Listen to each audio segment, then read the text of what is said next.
Batavia, sekarang Jakarta, pada periode tahun 1940 sampai dengan 1950. 1940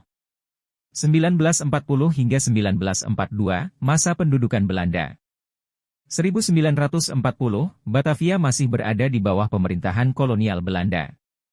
Kota ini menjadi pusat administrasi dan perdagangan penting di Hindia Belanda. 1941, ketegangan meningkat karena Perang Dunia Kedua, dan Belanda memperkuat pertahanan mereka di Hindia Belanda.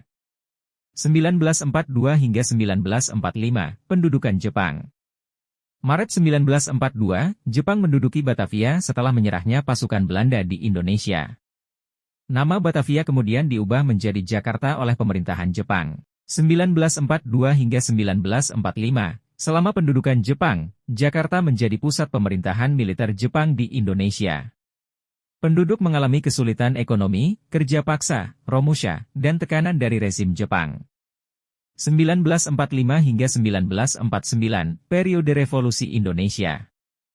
Agustus 1945, setelah Jepang menyerah kepada sekutu, proklamasi kemerdekaan Indonesia dilakukan pada 17 Agustus 1945.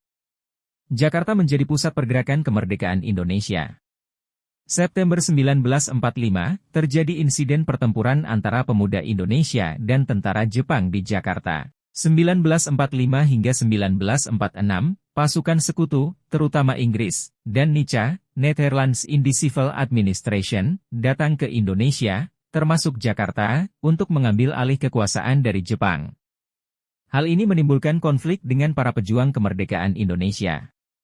1947 hingga 1949, Perang Kemerdekaan Indonesia berlangsung, dengan berbagai pertempuran antara pasukan Indonesia dan Belanda.